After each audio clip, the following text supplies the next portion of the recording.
So why haven't you read the series yet? Because the series is amazing. This is a 5-star series. But before we get into that, I think we need to rewind a little bit.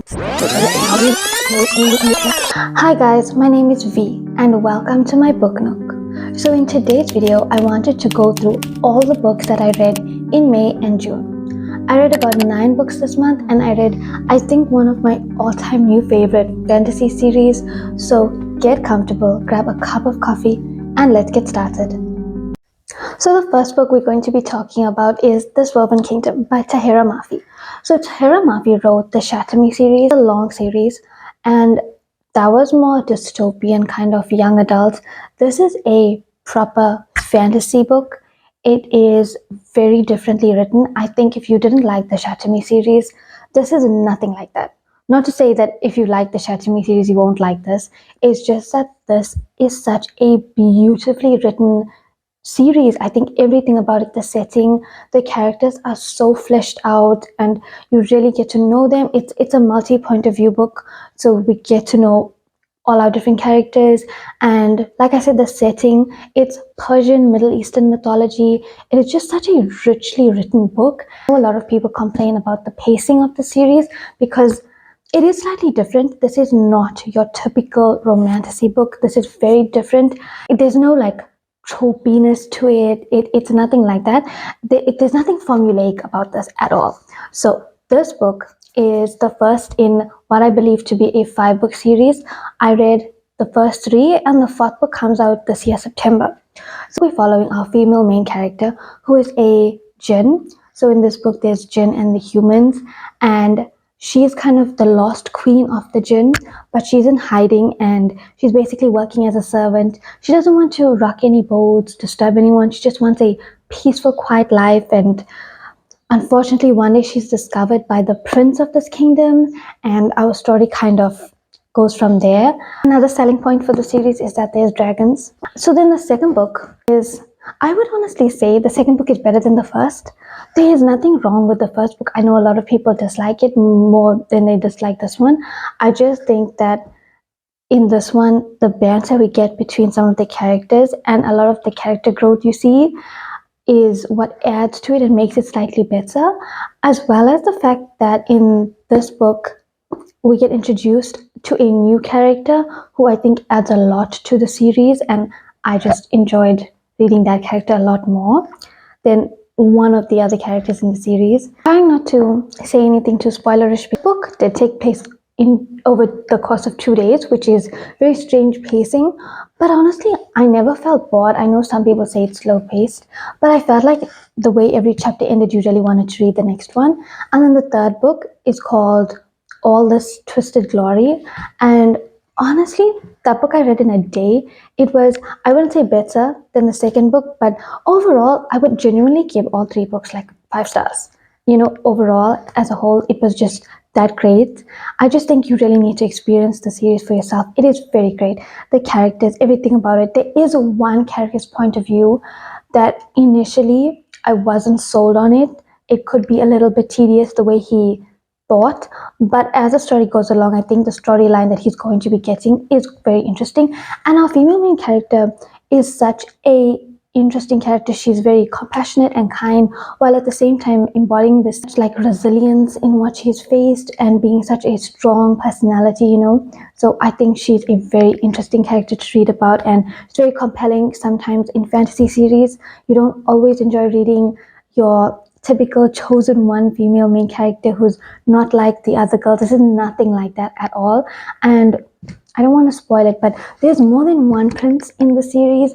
The friendships in the series are also very interesting dynamics, and just overall such a good series that I definitely recommend and think you should pick up. I don't think I've ever read a series with so much tension and slow burn.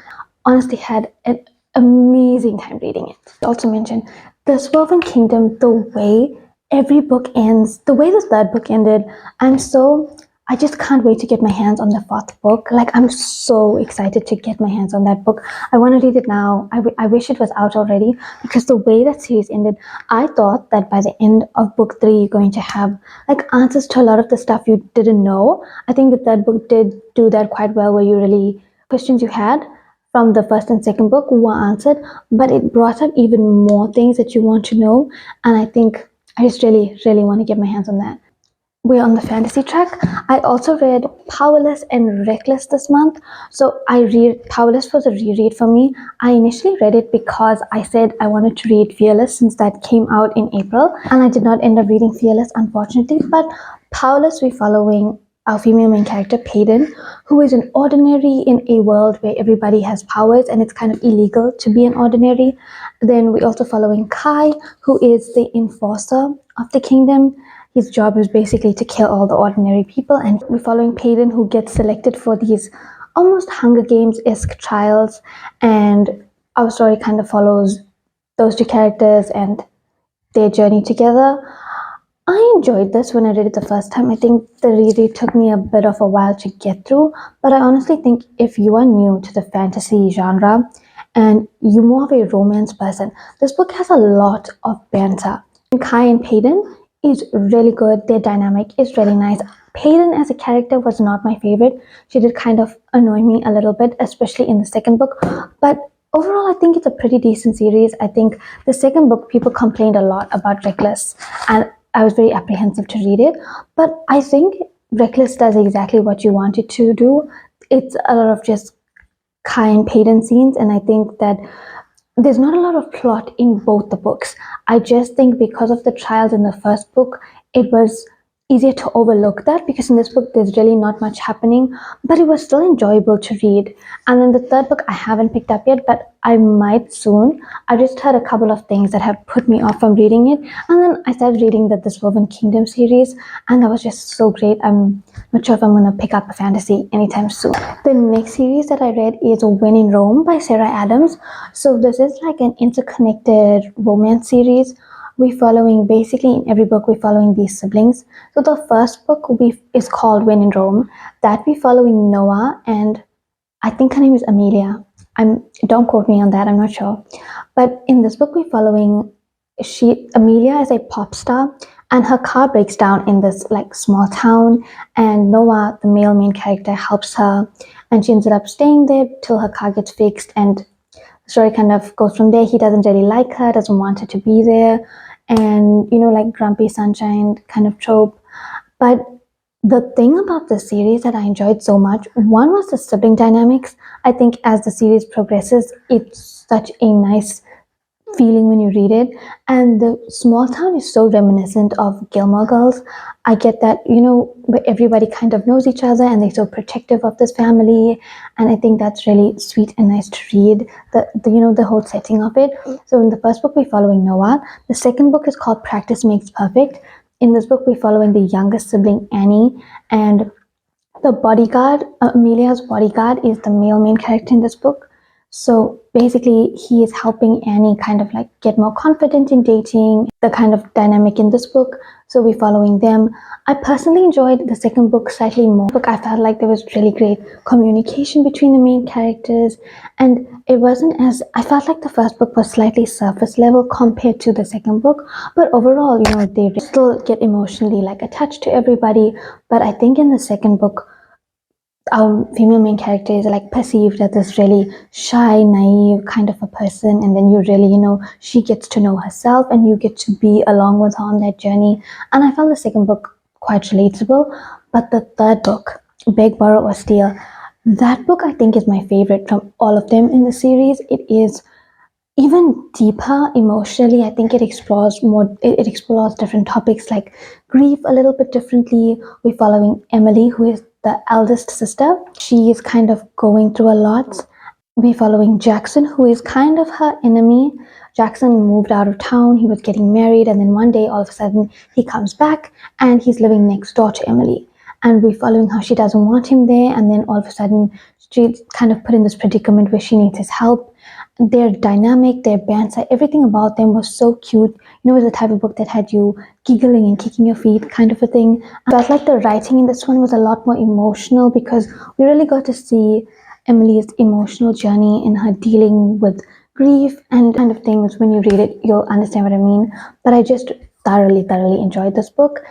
I really connected to the characters, especially Emily as a character, and thoroughly enjoyed it. And the small town setting in all of them is just so great. And now, the most disappointing book of May was Problematic Summer Romance. I'm honestly so surprised that I didn't enjoy this book. So, Problematic Summer Romance is the second book in the Not in Love series. I did not read the first book, but I plan on reading it soon. This book, okay, it gets points for the setting. It's set in Italy and the summery beach vibes, as well as like the characters in this book, like the side characters, the group of friends that are there. I felt like that was done really well and I really enjoyed that.